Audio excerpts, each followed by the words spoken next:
Welcome to MMA on the Rocks. My name is Bill Welker. You are listening to episode 275 of the podcast, or you're joining us live on Facebook, YouTube, or Twitter. Welcome to the show. Thanks for tuning in. Today's Sunday, February 20th. For anybody keeping track, we are 1 week removed from the Super Bowl and 1 day removed from the UFC, BKFC, and Bellator all on the same night. I didn't watch Bellator. I'm assuming none of you did either. And we'll get into all that in just a little bit. But first, let me introduce all the way from parts unknown the main ingredient, which would be that would be a good name for a lobster roll stand, I feel like. Mr. Arthur Vandelay. Art, how you feeling on this Sunday evening? Bill, I'm just flying in from Zurich, so I feel fantastic. A little tired. I'm switching time zones here, but I'm ready to roll, Bill. Let's talk about some violence. We're about 5 hours ahead over there in Zurich, right? Yeah, I don't know. I wasn't paying attention.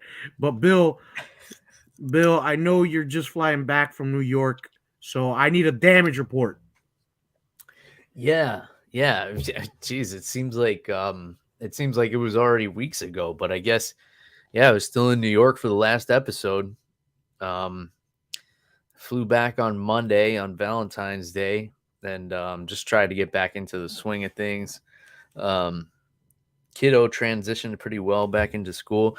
It's kind of crazy because like this time last week, like last Sunday, I was sledding down a hill with my daughter and throwing snowballs, and then this afternoon I spent down at the marina at the beach, like in the water. It was 80 degrees here in Florida. We all three of us rode our bikes down to the marina. They were doing like a little seafood festival art here in Safety Harbor.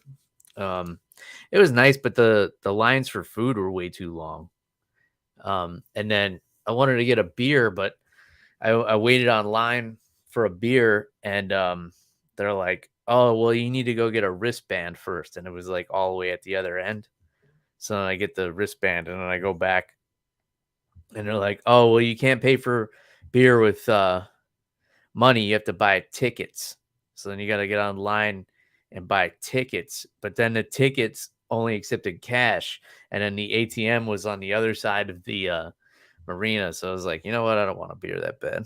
I think this is a higher power telling me that I've been drinking too much beer lately. So, but that's that. So back here, it's been high 70s, beautiful weather. Yeah, that's it, Art. Sounds like a smooth transition, Bill. Yeah. Yeah, New York has been it's been on and off up here from what I've heard from colleagues. It's one day it's warm, then the next day it's not, and then it snows for like 5 minutes. Yeah. It's it's nice being somewhere that doesn't have as many restrictions too. Like in New York City, it's pretty wild with the pandemic stuff. It seems like everybody's kind of sick of it. Everybody's over it. You got to show like whether or not you've been vaccinated. If you just to go into a restaurant, like one like sushi place even asked for like my last colonoscopy results. It was weird, man. Like a little bit invasive, I thought. But luckily luckily I had that colonoscopy on me. Just some more non-fight stuff I want to talk about. I watched the new Texas Chainsaw Massacre movie on Netflix. Have you seen this, Art? No, but if it was produced by Netflix, it was probably terrible. It was awful. And I'll preface this with the fact that the original Texas Chainsaw Massacre is my favorite horror movie of all time. I like things that are realistic, like something that could actually happen. Like, oh, there's a fucked up family that lives in the middle of nowhere that eats people. Like, I can buy into that. And the first movie was so good at building suspense. Like there wasn't even a a lot of violence really. It was really just like the characters and the scenery and the way it was filmed and everything, which this new version did capture a little bit of that. Like the directing was very good, but the plot made no sense. Like it just didn't add up. It was like a bunch of influencers or something wanted to go transform this ghost town in Texas into like some kind of hipster village. Um, and they go there and there's like an old lady at an orphanage, and then like Leatherface is there, and it I guess she had been taking care of him for however long, and he wasn't killing anybody. And the original girl who survived in the first movie, apparently she dedicated her life and became like a bounty hunter or some shit and was hunting Leatherface for like 50 years or however long it's been since the last movie was out. And like the plot was just bizarre. There was a lot of unnecessary violence. Like I don't mind violent movies, but everything felt kind of rushed. It felt like they were being violent just for the sake of being violent. Um, the the plot was a total mishmash. Um, yeah, it was a huge miss for me, and it I and I won't say it wasn't worth watching. Like it was an entertaining movie, but when it was done, I was like, "Fuck, that was terrible." Whereas after I watched the last Halloween movie that came out, Art, I was like, "Man, I just wasted my time." Like that was not even worth watching. It was just awful. It made no sense. It was just like, oh, Michael Myers is back and he kills everybody. And the other thing I didn't like about the Texas Chainsaw Massacre thing is like, do you mind some spoilers, Art? Are you gonna watch it? No, I'm actually more interested to watch the original one because I haven't seen it. But you can Oh, spoil this one for me because I have no intention. yeah, you have to see the original. The original is such a classic. But all right, so if anybody who doesn't want spoilers for the new Texas Chainsaw Massacre, you can skip it, like hit the 30-second skip ahead button. There's one scene where Leatherface gets on this bus of hipsters, and it was kind of funny because they all point their cameras at him, and they're like, "If you do anything, you're gonna get canceled, bro." And then he just slaughters everyone on the bus with his chainsaw. But like I've used a, a fair amount of chainsaws in my lifetime, Art, and I could tell you, you can't get through a whole bus full of people with a chainsaw. Like the the chain will come off the track, it'll run out of gas, it'll get Mm, jammed. Like how has he kept this chainsaw in such pristine condition where he could just mow through 20 people with it and nothing happens to it, where like it doesn't come off the track or anything. He's kept that thing like perfectly oiled and like tighten the chain and whatever else you have to do to maintain a chainsaw. I highly doubt it. Like this guy is just sitting around for 50 years and like all he does is repair chainsaws and makes them work perfectly on command to mow through 20 people. Um, so that's what I didn't like about it. I like stuff that's real, you know. And I know after cutting two or three people in half, that thing is jamming 100% for sure. Like it's getting like somebody's femur or something is going to throw the chain off the track. Like that's just mm. inevitable, right? No, that makes sense, Bill. And Bill, while we're on the subject, I haven't heard good things about the new Matrix movie. Um, Bill, have you had a chance to see it? I started watching it and I fell asleep during it. Um, I don't remember if it was because the movie was bad or if I was just really tired that day. But I know it didn't catch my attention enough to make me want to go back and try to watch it again. Yeah, that's fair enough. And Bill, I had the opportunity to watch the new Spider-Man movie, No Way Home or whatever. Mhm. And Bill, everybody is excited because without spoiling anything, um, the last two actors who played Spider-Man have appearances in the movie. So it was Andrew Garfield and Tobey Maguire. They appear in the movie, which is awesome. I enjoyed watching those movies growing up. So I thought that Marvel and Disney would produce something awesome here. They have the groundwork for it. But Bill, outside of the nostalgia of seeing the other two Spider-Men, I thought the plot was terrible. Because there's this one event that, had it not happened, it's kind of a stupid thing that happens in the movie. At least I Uncle think it Ben is. dies. No. Um, but They I've kill that poor bastard in every iteration of Spider-Man. yeah, yeah, it's terrible. But Bill, in this movie, if that one thing didn't happen, we wouldn't have a plot here. So, unpopular opinion. I know everybody liked it. Like, it's sold out worldwide or whatever. I did not enjoy the movie. All right. Am I happy that I saw it? I mean, I guess. I wouldn't pay money to see it again. And if you offered me to watch it for free, I probably wouldn't watch it for free either. Now that I've already seen it once. So, Okay. unpopular opinion, but was not a fan of the new Spider-Man movie. So should I waste my time watching it? No. All right, I won't. So you like your movies about people who get transformed into mutant spider people to be more realistic too? Yes.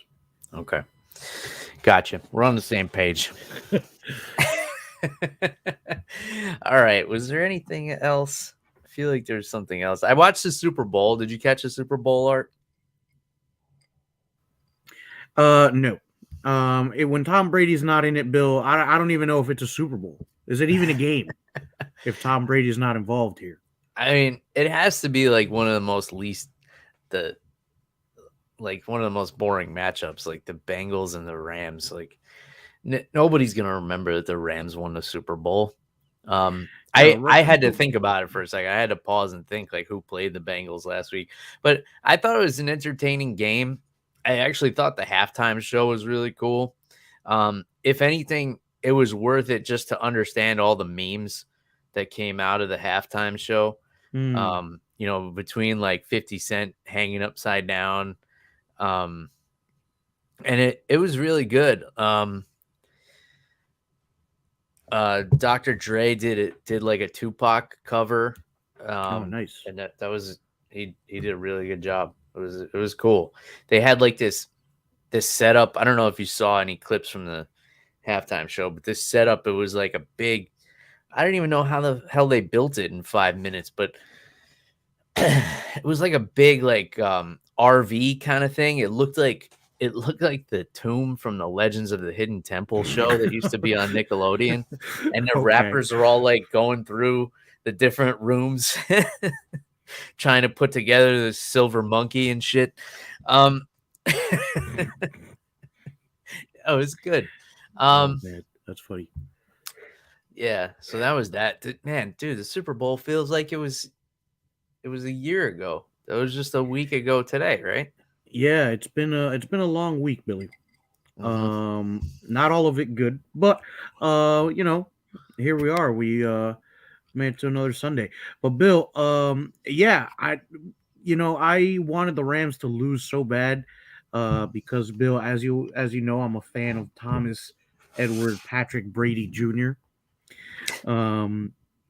Is that his real name? Yeah, it's his full name. But why yeah, is so many names? I don't know. He's been named after a lot of people. But Bill, here's the thing: is people want to see Tom Brady lose, or they want to see him win. The fact of the matter is, he's a draw. All right. So the fact that he wasn't in it this week, I hope the NFL lost money, man, because I would have loved to see him beat the Bengals, or I would have liked to see the Bengals beat him. I'm not gonna lie to you, Bill. I wanted the Bengals to win. The last time that they won this was 1989, if I'm not mistaken. Bill, I was not even a thought in my parents' head during that time. I was not even alive. Okay. So I was really hoping for a Bengals win here. But I like Aaron Donald. I think he's a good Art, I player. thought you were like middle-aged architect. No, I'm a younger architect, Bill. Oh, All right. Um, but the fact of the matter is, Aaron Donald won a Super Bowl. I think he's a really good player. Seems like a cool dude. So good for him. He got a ring. But I'm fine if the Rams never win it again. yeah, I don't give a shit. Um, I I just wanted to see like a competitive game, which it was. It Yeah, it was definitely close. was. Yes. Um, I was rooting for the Bengals also just because like the people I was watching it with were rooting for them, so it was just more fun that way. But I didn't give a shit either way. But I thought it was a fun competitive game. All right, let's talk about some fights, shall we, Art? Let's do it. Enough of these candy ass sports. You're feeling feisty tonight, Art. All right, UFC Fight Night 201 or UFC Vegas 48. Headliners Jamahal Hill and Johnny Walker. I was excited for this fight. This was not supposed to be the main event. The main event, I think, was supposed to be RDA and Fazeev. Yep. But that got moved to pay-per-view. So this became the main event. I thought it was a great main event. I thought it was still a solid card. There was a lot of fun fights on there. I saw a lot of people on the internet complaining about it, but if there's ever anything going on, people on the internet are complaining about it. So I don't pay that any mind. I enjoy what I enjoy. And I don't know if people are aware of this, Jeff, but if you don't like a card, it's optional whether or not you ingest it. Bill, I think you're absolutely correct, man. But Bill, something that I've noticed as I get older is that whether you do the right thing or the wrong thing, people will complain. So just do what you want. That's the truth. People complain about me all the time, but luckily I have selective hearing, Art. So this was a fun matchup. I mean, it's two guys with like real explosive power. Two guys who could end the fight in a flash. Johnny Walker coming in with about twice as much experience as Jamahal Hill. And Jamahal Hill, the big question and the way he proved himself the most was coming off of that submission loss to Paul Craig, where he got his arm snapped in half. And it's like, well, how is he going to bounce back from this? Is he going to be tentative in there? Is he going to be worried about grappling? Is he going to be, slow to pull the trigger? No, he knocks out Jimmy Crute in like half a second and then comes in here with this performance against Johnny Walker, which was one of the most bizarre looking knockouts I've ever seen. Caught him like right on the temple. I saw a video of a doctor explaining the knockout. Basically, when you get hit on the temple here and it turns your head, that can cause the turning of the head can cause your brain to basically smack against the inside of your skull, which kind of explains like the delayed reaction. But man, he went down like Bugs Bunny or like a Looney Tune. The way his body like he kind of jumped in the air and then went stiff. It was scary, but so impressed by Jamahal Hill. I mean, this guy's a fucking killer, Art. What were your thoughts on this main event? Yeah, Bill. Great fight. But dude, the way Johnny Walker went down, it was like how the guys go down in the UFC video games, dude. It was so unnatural.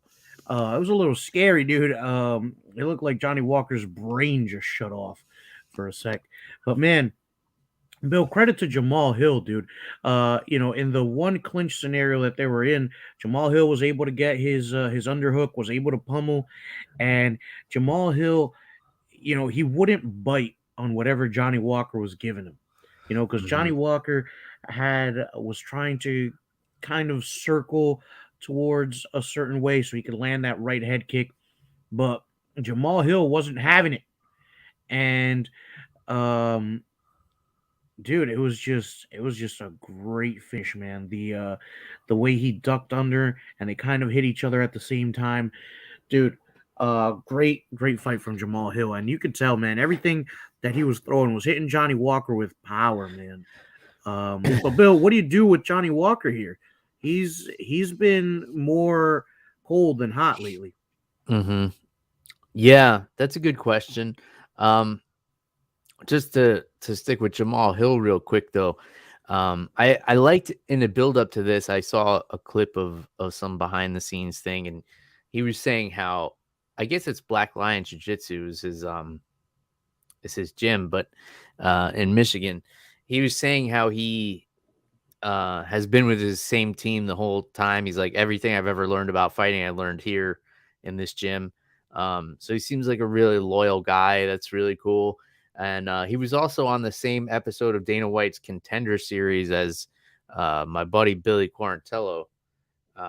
They were both given contracts that night. So that kind of makes it a little bit personal too. I reached out to Billy to come on the show and talk about this today, but he wasn't available since him and Jamal share that little bit of history. But yeah, it's tough with Johnny Walker, man, because he came in and you thought this guy was going to be like the next big thing. He also came in on the Contender series and then, knocks out Khalil Roundtree in his first UFC fight. Two more explosive knockouts after that over Justin Ledet and Misha Serkinov. And now he's lost 4 of his last 5. His only win was a knockout of Ryan Spann back in September of 2020. So it's tough, but look at the people he's lost to: Corey Anderson, Nikita Krylov, Thiago Santos, in a main event. So I think his job is safe, I would say. I feel pretty comfortable saying that. But what do you do with him? I don't know. I don't know if he's big enough to move up to heavyweight. I mean, he is 6'5". He seems like a pretty big dude. He looked a lot bigger than Jamahal Hill. Maybe if he's not cutting so much weight, he won't be as susceptible to these knockouts, since he's been knocked out a few times. But even earlier in his career, I saw a video of him. I think it was this fight against Wagner Prado. He was knocked out like 4 times in the same fight. And that was back in 2014. So, your ability to take a shot doesn't get better as you get older, as you know, Art. So I don't know. Do you have an answer as far as what to do with Johnny Walker? Have him fight. What's that dude's name? No Time. The one who that Swiss fighter. What the hell's his name? I can't remember him off the top of my head. But yeah, dude, Johnny Walker, I think he might need to step down in competition, man. He might have to get thrown.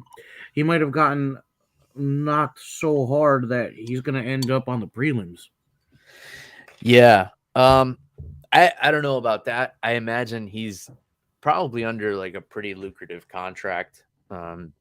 Being in 2 main events in a row, they're probably paying him a pretty penny, and they're not going to want him have him on the prelims. But yeah, it's going to get to the chance.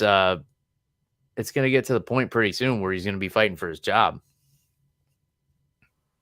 I would think. Yeah, that might be sooner rather than later. Being 1-4, not a great look. But like you said, went up against some really tough dudes in that light heavyweight division. Yeah. I'm getting an advertisement. If you guys see, I'm sharing the screen here on YouTube, getting an advertisement for StreamYard while I'm using StreamYard, and I can't close it. I already use it, guys. Oh, and here we go. Love Wellness, Vaginal Health. All right, if you need some vaginal health supplements, I can click on this link for you and send you the link. All right. It looks like it's a spam, Bill. Yeah. What's up with SureDog, man? They canceled their app. Now they got these vaginal health advertisements bombarding me. Like, All my right. vaginal health is fine. Sure, dog. All right. All right, Bill, let's cut through the crap here. All right. You and I both know what this episode is about. It's about Jim Miller. So, Bill, let's just jump right into that one. I'm all for it. So Jim Miller taking on Nicolas Motta, who I believe was another Contender Series alum. Yep. First UFC fight. Imagine having to fight Jim Miller in your first UFC fight. Yeah, I don't think the UFC is a fan of this Nicolas Motta dude. And I said this on the show. I don't know if you caught the show last week, but they're doing to Jim Miller what they've been trying to do to Andre Arlovsky. They keep giving him these young lions that they kind of want to build up. And Jim Miller and Arlovsky, like, they're not having it, man. They're like, throw anybody you want at us, and we'll take care of them. You know, like, they're taking out the trash, and the trash being like the new crop of UFC fighters. What's wild is that Motta looked a lot faster than Jim Miller in there, but Jim Miller, that lead right hook that he just kind of jumped into, it was beautiful, man, and it was perfect technique. It was just awesome old man strength, and it put Motta out, and it's great to see a guy with like Jim Miller, who I believe has 39 UFC fights now, and just tied Cowboy Cerrone for Most wins in UFC history. I actually saw a tweet from Diego Sanchez that said Jim Miller should fight Cowboy Cerrone for the most wins, and then the loser retires. I don't think Diego Sanchez can be making tweets like that, Bill. He needs to retire. Yeah, I think there was talk of him doing like bare knuckle or something, and then that just kind of fell apart. Even they were like, "No, we don't want to touch that, man." Yeah, now with that yoga instructor he's got as his head coach. No, they broke up, or they parted ways. Yeah. Mark says UFC 300, Jim Miller versus Cerrone. Yeah, Jim Miller keeps talking about he wants to fight on UFC 300 because he fought on 100 and 200, so that's like his goal. I'm all for it, man. I'm always down for a Jim Miller fight. I was so happy for that guy. How could you not? He's just such a tough bastard, and like, he's been around forever, and the Lyme disease and like everything else he's been through, and still has a resurgence. Now he's a fucking knockout artist. 2 knockouts in a row at 38 years old. Yeah, Bill, ever since he, addressed the Lyme disease and figured out that he had it and got diagnosed and, figured out, a regimen around it, Bill, I feel like he's turned into a scarier dude. Like, how does this even happen? Bruce says he is doing bare knuckle, you idiot. Diego is fighting Kevin Lee. Well, that's not bare knuckle. That's an Eagle FC. I said he was signed to. I see you yelling here, Bruce. I don't appreciate. I don't appreciate your tone, young man. You said he is doing bare knuckle, but Eagle FC is not bare knuckle. In any case, he was, before he got signed with Eagle FC, he was in talks with bare knuckle, and BKFC was promoting him a little bit, but that fell apart. Is what I said. So, and you're right. I don't do research, because Bruce also said, I'll put this comment up here: research shit before you speak about it. I don't have to do research, Bruce. My research is, I'm looking at the bottom of the bottle here to find my answers, because that's how I solve all my problems. All right. Let's jump back to the co-main event. Kyle Dawkis against Jamie Pickett. Kyle Dawkis, man, just so impressive.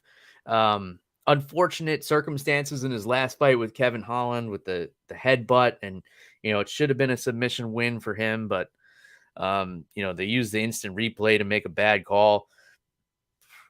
And but he's able to come in here against a tough dude like Jamie Pickett, submits him with a Brabo choke with 1 second left. And there was a lot of criticism for Pickett tapping with 1 second left. Some people were like, you should just go out. But he came out after the fact and said, Art, that his tongue got caught in between his teeth and his mouth was being pressed closed. And he thought if he didn't tap, he was actually going to bite his own tongue off, which is a pretty gruesome thought. So yeah, you guys never know what's going on. Like sometimes it's not just a choke. It's not just about the blood flow. And in this case, I guess his mouthpiece got lost or fell out or something. And he was going to bite his own tongue off, which is a pretty scary thought. What do you think, Art? Yeah, dude, that's a little scary. And if he did feel that way, it just speaks to the squeeze that Kyle Dawkis must have, dude. Mm-hmm. Listen, there's no shame in tapping, dude. I don't care if there's a second left. I'm sure that most people said that probably wouldn't get in the cage anyway. But yeah, dude. Yeah, Kyle Dawkins. It looked like Jamie Pickett was going out anyway, so I think tapping was probably the best option there. But man, give it to Kyle Dawkins. Jamie Pickett came out pretty tough, but Kyle Dawkins, dude, that squeeze was nasty, man. Like Pickett, the whole time he looked like he was in a really bad spot. And Kyle Dawkins, right before the tap, Dawkins actually looked up to the ref and said, "I think he's out." Because like I guess he must have felt him starting to go limp or something. So good awareness by Kyle Dawkins, dude. But what a squeeze this guy must have, man. Yeah. Well, he's a black belt in jiu-jitsu. So yeah, Kyle Dawkins is going to be something, is a force to be reckoned with in this middleweight division. And this fight was actually a catch weight because Jamie Pickett took this fight on short notice. Almost lost his tongue. So there's that. Parker Porter, unanimous decision over Alan Baudot. I don't have much on this one, Art, unless you want to jump in here. I don't have much on it either, but I thought it was a good fight. It wasn't boring by any means. Really interesting fight. Just didn't stand out compared to the rest of the card. Yeah, I mean Porter did a good job pressing the action and pushing the pace and outpointing Baudot. He won the fight. The fight of the night for me, Art, was Joaquin Buckley and Abdul Razak Alhassan. It's not just because I picked it as my sleeper fight last week. This fight just showed so many things from these two athletes that we didn't know they had. Like we didn't know Joaquin Buckley could wrestle. We didn't know Alhassan could have a gas tank and have a paced, calculated strategy. Usually it's like you got to weather the storm in the first round and then you don't have to worry about anything else. Now you have many other dimensions that you have to worry about when facing these two guys, because now Alhassan can go the distance and be a beast in the third round even. I think it would have been fair to score that third round a 10-8 for Alhassan, actually, because he almost had Buckley out, and right at the end of the fight, he almost finished him. So a 10-8 and a draw in that fight, I think would have been fair, but great fight. And then you have the new tools from Buckley as well. He showed he can wrestle. Like he timed his takedowns really well against Alhassan.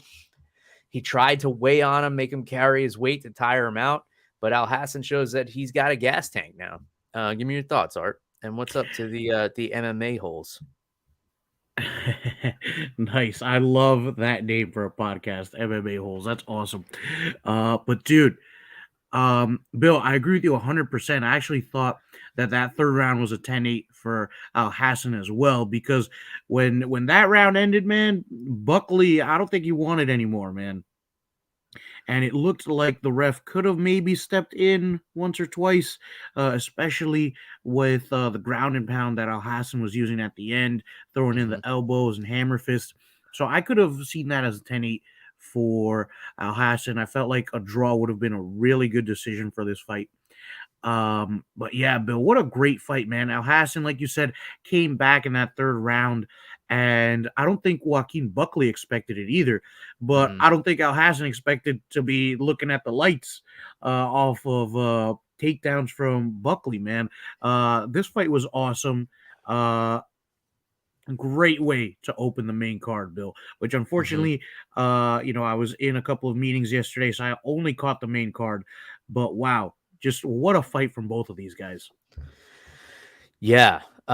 It was, and it wasn't great for the reasons you would think it would be great, because you would think these two would just come out like with some crazy explosive techniques, and one of them would get knocked out in the first round. But it was a great fight that went to distance, and it was back and forth. I don't understand scoring it for Alhassan, which one judge did.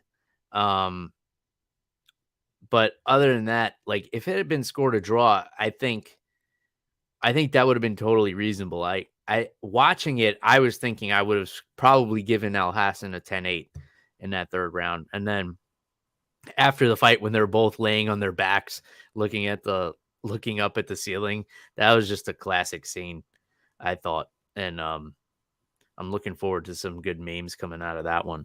But this was the fight of the night for me. There was no fight of the night bonus. The bonuses went to Jamahal Hill, obviously, Kyle Dawkis, Stephanie Egger, and I believe David Onama, who had that really nice knockout over Gabriel Benitez. So, did you miss the Onama Benitez fight part? I did, and the ESPN app has been funky lately. Yeah, not too reliable, that ESPN Plus. I would definitely go back and check out this fight. This was a dog fight, and Onama wound up getting a knockout towards the end of the first round. Let's see. I like this comment from Bruce. Jessica Rose should do her inevitable transition from MMA to porn soon. More potential for her there. Well, that's not very nice. I mean, unless you think like she's just so attractive she would make a successful porn star, that's another story. I think a lot of people underestimated Stephanie Egger here. I liked that she moved up to bantamweight. I think she looks great there. She's a black belt in judo. She's got slick ground skills. She was good in the clinch as well, because Jessica Rose wanted to get it to the clinch, and Stephanie Egger was like, all right, let's clinch then. I got my judo. I feel comfortable here. And that armbar was picture perfect. Like the way she broke the grip, the way she controlled her with her hips, the way she kept the arm tucked afterwards, like it was just beautiful technique on that armbar by Egger. And I think she's going to be a problem in this division going forward. Give me your thoughts, Art.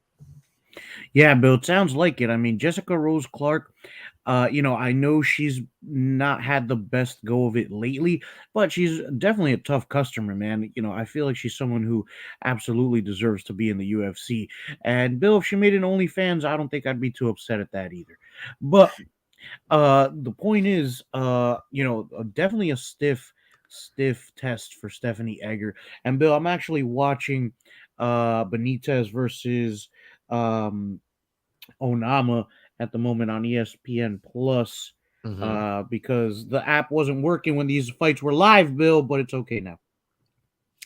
This was actually the first time in her career that Jessica Rose Clark was submitted. So no shame in that. Chaz Skelly, TKO over Mark Striegl. And something had happened in this fight where either Striegl said to his corner or his corner yelled out that Chaz Skelly had nothing on his punches, and that kind of pissed him off. And so he knocked him out. And this was a semi-retirement fight for Chaz Skelly. He said he runs a roofing company now, and he's selling roofs to people, and he's making a good living, and his body's kind of quitting on him. But he asked the UFC if he could stay on the roster, and if something interesting comes up, like, he wouldn't be opposed to it. And I like that. I like that he has his plan lined up. I just clicked on some weird link. Oh, luckily it was just real estate and wasn't Jessica Rose Clark's OnlyFans. That would Thought have you been were looking embarrassing. at Skelly's roofing company. Yeah.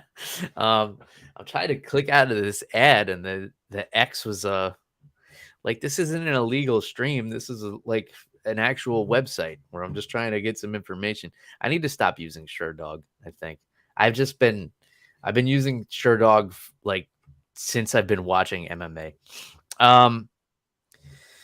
Yeah. So if he says the word retired, then he has to come out of the USADA pool. And, if he wants to take a fight, I think it's like a 6-month waiting period where you have to be tested again. But if he doesn't say the word retired, then he can stay in the USADA testing pool. And, if they offer him a fight last minute, then he can accept it. So that's what they mean by that. This angers Bruce. Bruce says, "What the fuck is semi-retirement supposed to mean? You're either retired or you aren't. Don't be a little bitch sitting on the fence like that." He's not sitting on the fence, Bruce. He's sitting on a roof. He's selling them.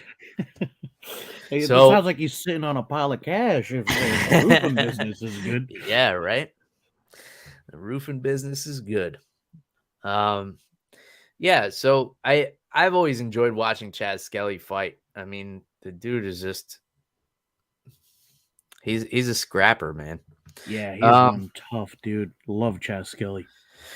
Gloria de Paula, unanimous decision over Diana Belbita. Chad Anheliger, nasty knockout over Jesse Strader. I definitely recommend going back and watching that one. Dropped him and then fell right into mount and put him out with punches from the mount. Jonathan Pierce, unanimous decision over Christian Rodriguez, and Mario Bautista, unanimous decision over Jay Perrin. And that is UFC Vegas 48. Art, any encompassing thoughts on this card here? No, I thought this was an enjoyable card. It was over by like 9 because of that quick knockout of Johnny Walker in the first round. So yeah, it was a good card. No Not mad complaints. at it. Not mad at it. And then I actually even stayed up a little later.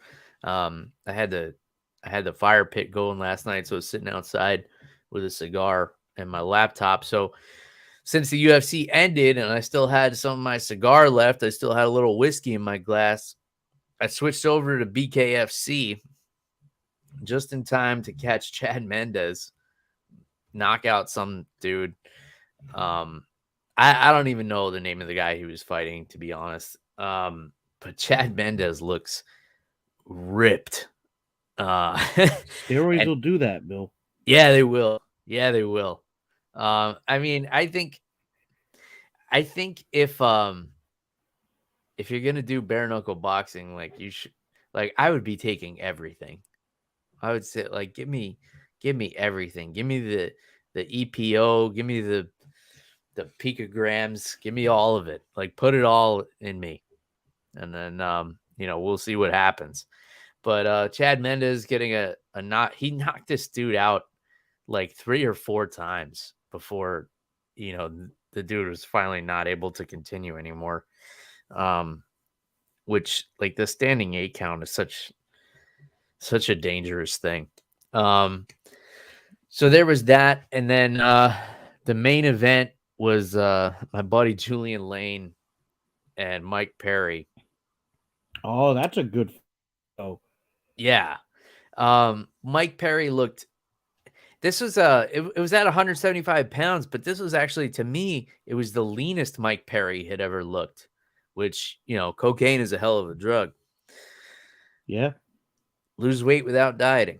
It was a good fight. It was everything you would expect from these two. Like, they bloodied each other up.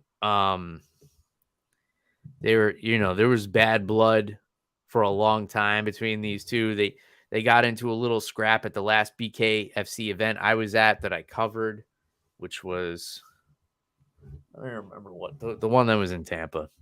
I have my press pass over here somewhere that has the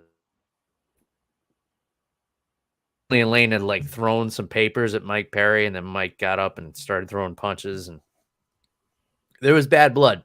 Mike Perry won the decision.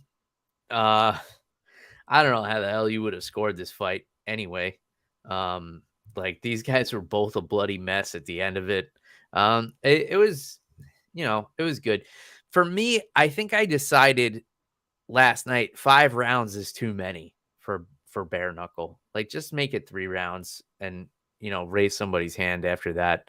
You don't need to make every fight 5 rounds, especially because when you get more technical guys in there and higher level guys, they're not out there just like clubbing each other. They're like actually technically boxing, and they're holding back on their punches because they don't want to break their hands. So I think 3 rounds is good. I would like to see them switch it to 3 rounds, but I did not watch Bellator, Art, as I'm sure neither did you, and I'm sure probably most people watching this didn't either. I used to be a fan of Bellator. I don't know what it is. I just can't get on board with it anymore. I had no desire to watch this. I went as far as today. I looked up on Twitter. I searched Bellator on Twitter or just to see the highlights from last night, because I do like Neiman Gracie. He was fighting in the main event against Logan Storley. I wanted to see some highlights. The only Twitter results was Bellator's Twitter account tweeting about the prelims and showing highlights from that. There was nothing about the main card or the main event. I couldn't find highlights anywhere. I had to go like on my laptop, like on Google, to actually find out what happened in this. Like the Bellator card, Bellator 274, was so uninteresting that Bellator didn't even watch the main card. They tweeted about the prelims, and then they were like, fuck this, let's watch BKFC. Bill, that's probably what happened. I mean, are they still doing that thing where they do the prelims at the end? Maybe you saw the main card and it was just labeled as the prelims. No, I'm telling you, this was on Twitter. Like I put Bellator in the search bar on Twitter, and the only thing that came up was Bellator's account tweeting about the prelims. But it looked like there were actually some good fights on here. And so Logan Storley beat Neiman Gracie handily, kept it on the feet. Obviously, Storley is a good wrestler, and he just outstruck Neiman. Obviously, you don't want to go to the ground with Gracie, especially Neiman. 50-45, he beat him. But in the co-main event, Andrei Koreshkov defeated Chance Recountree and hit him with a spinning back kick to the body. Spinning back kick to the body, broke 5 of his ribs and punctured one of his lungs. And it actually took me a while to find the clip of it. Like I just couldn't find it anywhere. Finally found it on some MMA site. But yeah, that's one fight out of these that I would actually go back and watch. Other than that, there wasn't too much going on here. Jeez, Bill, that sounds horrifying. Like this dude probably would have had a better chance if you just hit him with a car. Like, yeah, man. Yeah, I mean, how hard do you have to get kicked for it to break 5 ribs? I mean, I would think some of those ribs must have had like some micro fractures or something already. Yeah. But still, that's a hell of a kick. I mean, Andrei Koreshkov is a beast. And this is what I don't like about the fact that I don't like Bellator is they actually have some awesome fighters in there. And this dude, Koreshkov, he's one of the best welterweights on the planet. Yeah, his only losses. Didn't he beat Benson Henderson? Yes, he did a while ago. And he has a win over Douglas Lima, and his only losses lately where he lost twice to Douglas Lima after he beat him, and then he lost to a split decision to Lorenz Larkin. But other than that, I mean, obviously the dude hits hard. He's breaking ribs and puncturing lungs and all that stuff. He's got a loss to Ben Askren way back in the day. But yeah, this dude is a beast, man. I would actually love to see how he would do in the UFC's welterweight division, how he would match up with those guys. Yeah, I'd love to see that guy fight like Robbie Lawler. That'd be sick. Yeah, that would be fun. That'd be a fun one. That's all I got on Bellator. If there was anything else that was interesting on this card that's worth checking out, and you guys want to let me know, which I'm assuming most of you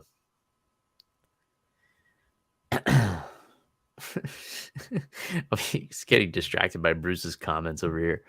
Says, if I talk shit about Bellator again, Andre will puncture your lung too, bitch. He probably would. That's a scary dude. I wouldn't want to tell him that his promotion sucks to his face. And let's see. Let's look ahead to next week. So obviously, the big news with next week's card art is that Beneil Dariush had to pull out due to injury. And Bobby Green steps up after fighting last week. Steps up, takes his fight at 160-pound catch weight. So everybody's praising Bobby Green, right? Which you should. Like, that's a tough dude. But here's why you should praise him even more. Because this was supposed to be two ranked opponents, like number 3 and number 4 or something like that, right, Art? Yep. Yeah, I forgot who the original opponent was. Beneil Dariush. Oh, yeah. Thank you. So, Dan Hooker made this point, and it made me think. He said that they would have liked a ranked opponent to fight Makhachev. So imagine how many people probably didn't answer the phone to take this fight. So I thought, why not take a look at the rankings? And here I'm looking at MMA World Rankings, just to get an idea. And based on this, Bobby Green is ranked number 20 in the UFC. And now, I'm not saying this is a credible source. I'm not saying I agree with these rankings. I'm just using it for the sake of argument. So Bobby Green is ranked number 20. Islam Makhachev is ranked number 5. All right, obviously Charles Oliveira, not going to be him. He's the champ. And Justin Gaethje is going to fight Oliveira. He's not going to, skip his title fight to step in on this fight. Dustin Poirier taking some time off, I guess. Beneil Dariush injured. So now let's go down the list. You got Michael Chandler. Was probably called, probably said no. But he just fought like a few months ago. So, Jeff, Bobby Green fought last week. All right, so Michael Chandler probably said no. Dos Anjos fighting on pay-per-view against Fiziev, so he gets a pass. Conor McGregor, obviously not going to get him on a fight night. Yeah. Last minute. Yeah, they probably skipped his name on the phone book there. Tony Ferguson, ranked number 9 according to this, despite having 3 losses in a row. Probably said no. No fight lined up. Dan Hooker is moving to featherweight. Fiziev fighting Dos Anjos. Gregor Gillespie, probably nobody could get a hold of him. He's out bass fishing or something. But that would be a great fight. I would love to see Gillespie and Islam Makhachev at some point, because I always wanted the Gillespie Khabib fight, and I feel like this is the next best thing. Nice. Good choice. Mateusz Gamrot probably said no. No fight coming up. Diego Ferreira, ranked number 14 despite 3 straight losses, probably said no. They got Renato Moicano on here. He also just fought. I don't know if they called him or not, but if they did, he said no.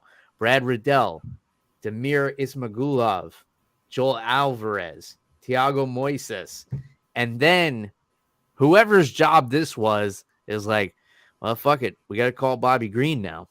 But he just fought last week. He's not going to say yes. And Bobby Green says, the fuck I'm not. So, however much you respected Bobby Green, now think about the other, I don't know, what was it, 12 guys I just named who probably said no to this opportunity. And Bobby Green is like, yeah, spot me 5 pounds and I'm in. Yeah.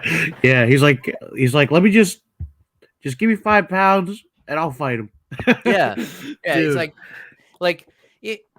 they're calling him like, listen, Bobby, we know you just fought and we know it's asking a lot, but we need somebody to fight Makhachev.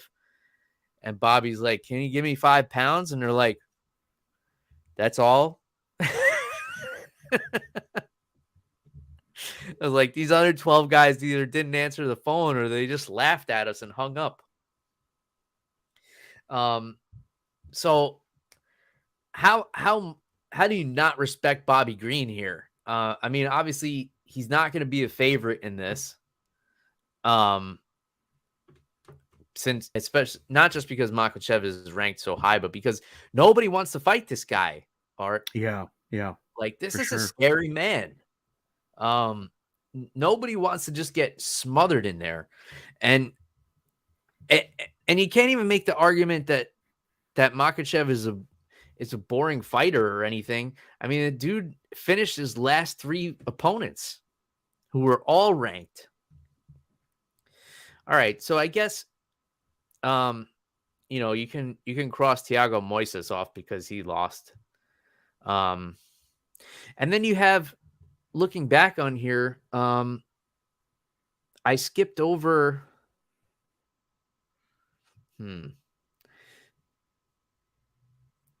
Looking where, okay, Arman Tsarukyan. So on the UFC's website, Arman Tsarukyan is ranked in the top 15, but on this website, he's ranked 23rd. He's fighting Joel Alvarez on this same card. So why didn't one of these guys want to step up to the main event? Hey, would you want to fight Islam Makhachev? I don't think anybody's answering that phone call, dude. Absolutely not. Yeah, this is a scary, scary guy, man. And he's been quiet. But like you said, those last 3 fights, any in submission, he's making statements, man. And listen, I got nothing but respect for Bobby Green for even answering the phone when he got this call. But dude, all the best, man. All the best of luck to Bobby Green. He's got a very tough task ahead of him, man. Yeah, but I will say Bobby Green does have a good style to deal with Makhachev. Now, I'm not saying that I think Bobby Green is going to win, but he has that crisp boxing, but he fights with his hands down, which is perfect for defending takedowns because you can, get your underhooks and stop the guy from getting underneath your hips when your hands are that low. And he throws punches at weird angles. So, if Makhachev comes in for, to drag him to the ground with one of these body lock takedowns, Bobby Green could catch him with a hard shot. Now here's the question. So this was meant to be like a contenders fight. Like I think the winner of this was meant to fight for the title next, the winner of Gaethje and Oliveira. So if Bobby Green comes in on short notice and upsets Islam Makhachev, and you're the UFC, Art, are you giving Bobby Green the title shot? Oh, man. That is a very tough question. And, Bill, I'm pretty sure the UFC did not even account for this scenario if Bobby Green does win, because they probably don't think he will. But, Bill, if he does, I think, yeah, give it to him. If he beats the guy that nobody else wants to fight, hell yeah, let's do it, man. He's probably got a snowball's chance in hell, but dude, I'm all for it, Bill. I like a little bit of anarchy when it comes to this stuff. So listen, if Bobby Green can pull out the win over Islam Makhachev and like finish him, like with one of those punches at a weird angle, like you just said. I say, why not? Give it to him. The dude he'll probably have earned it. And like you said, stylistically, the way Bobby Green fights is just a little weird, man. Like you said, hands down, ready for takedowns. So Mhm. this could potentially be a very interesting fight. Mhm. Could you imagine Justin Gaethje wins the championship and then we have Justin Gaethje versus Bobby Green for the lightweight championship? I can't imagine that, but now, hey, this could be a scenario. Let's do it. Let's And make it then happen.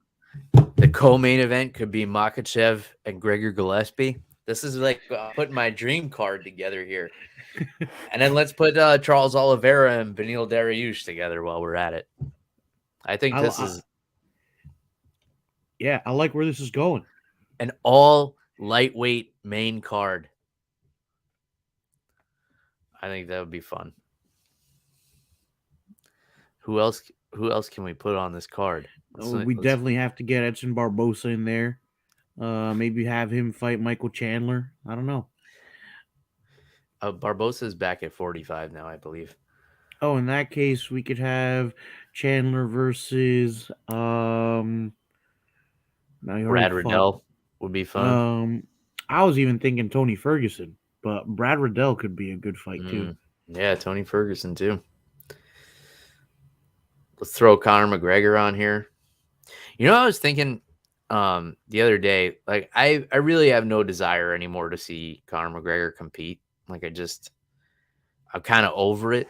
But then I was thinking if he was to come back, I would actually like to see Conor McGregor and Leon Edwards. Huh. It's like Conor Interesting. move up. Like there's not much for Conor to do at lightweight. Like he's got 2 losses to Dustin Poirier. Didn't look good in either of them. You know, Oliveira is a terrible matchup for him. Yeah. Like move up to 70. He's fought there before.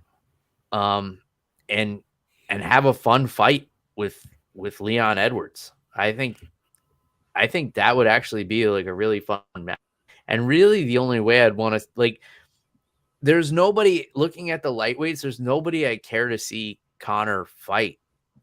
Like it's just nothing piques my interest with any of those matchups.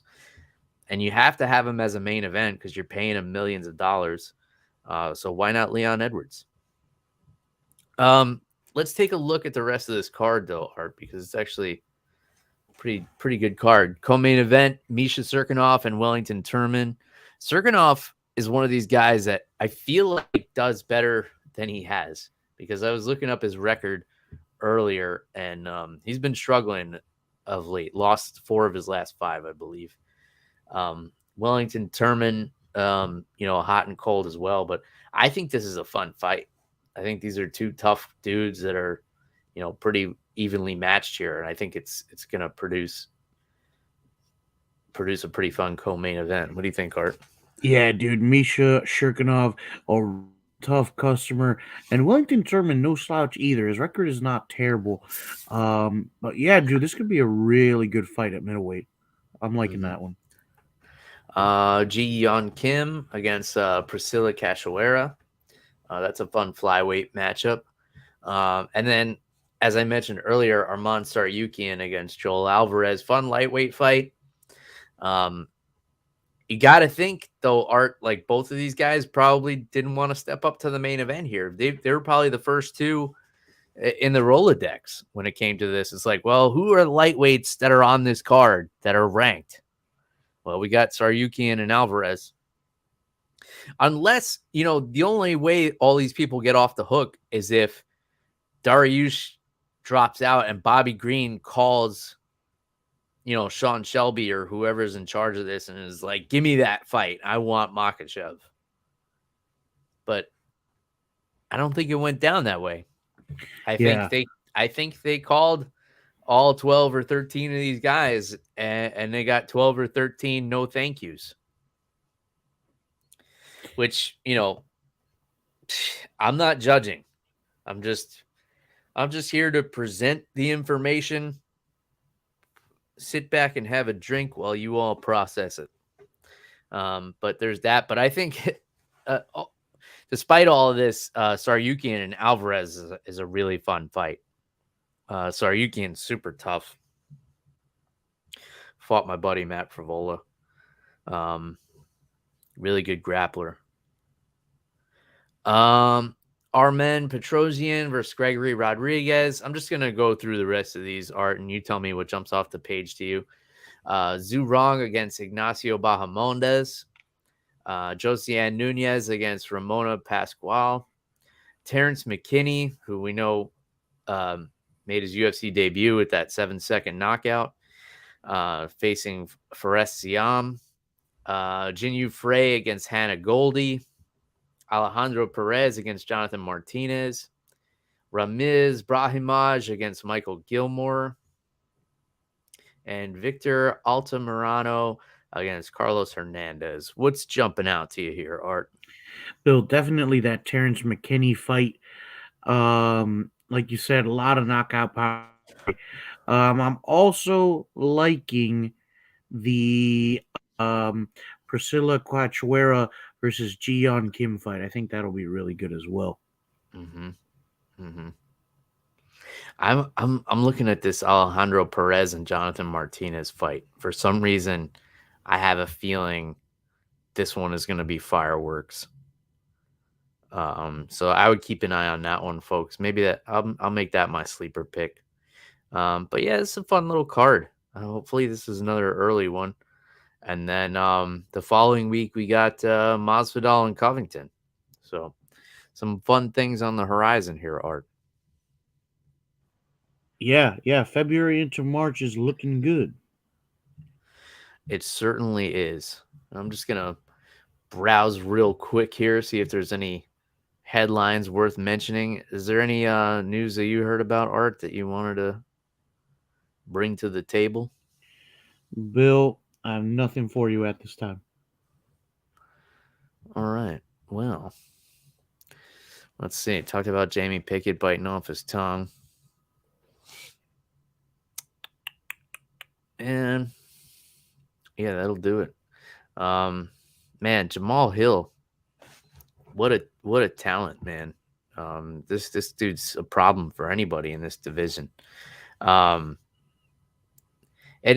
he looked to me, Art, and tell me if it was just me, he looked a lot smaller than Johnny Walker, I thought. Yeah. I was thinking that too.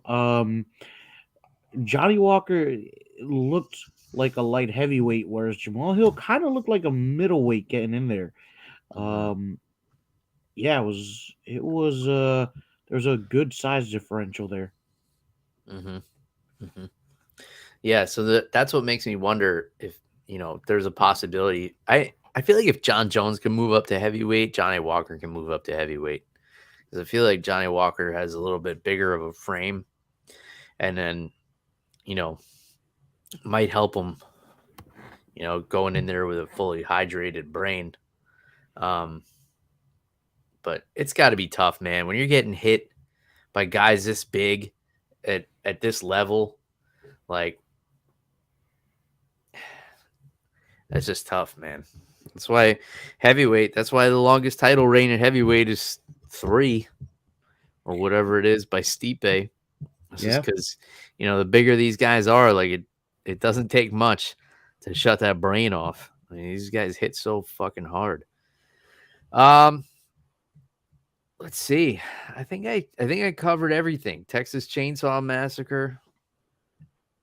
It was a big one for me. The Seafood Festival. Talked about that. We talked about the Super Bowl. And I think we got all our bases covered. The Super Bowl, which still feels like it was 9 years ago. Yeah. Yeah, I think that's it. But if I'm leaving anything out, let me know. If there's anything you guys wanted to hear us talk about and we didn't, we can cover it next week.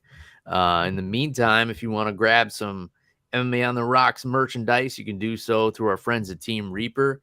Reaper1.co is the website. You can grab an over the top under the influence tank top, hoodie, or t-shirt.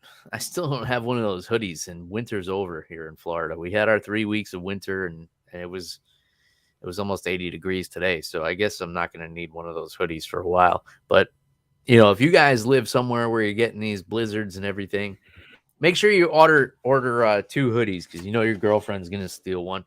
So just do yourself a favor and order 2. Use the promo code MMA Rocks 10. Save yourself 10% on your whole order, whether you are ordering our merchandise or not. Of course, we appreciate you supporting the show, but you are free to purchase anything on the site, and you can use my promo code. I don't mind. I promise. Mark says an MMA on the Rocks bottle opener would be nice. All right, I will keep that in mind. I'll talk to my boy Ryan over at Team Reaper, see if he could do something together. Team Reaper, by the way, a local company. They're right here in Tampa. They make all of our merchandise. I try to support local as often as possible, even when it comes to printing podcast merchandise. So we appreciate everybody who supports the show. Thank you for listening. Thank you for your feedback. Thank you for talking shit. I even enjoy Bruce's comments trolling me here and calling me a bitch and all of this. I love it. Feel free to come on here and talk all the shit you want, guys. I can take it. This is not the kind of show where I'm going to see you saying mean things and want to pack up my stuff and go home. I actually enjoy it. If it's creative and it makes me laugh, I'll throw it up on the screen.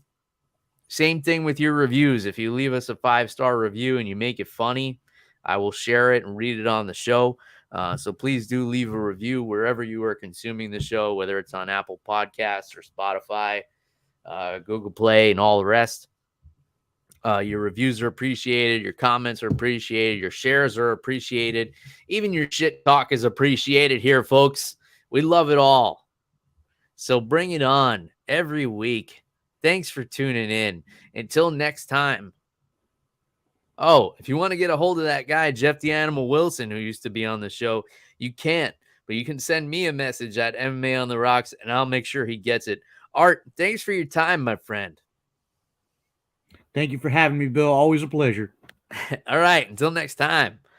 Cheers, everybody. Goodbye.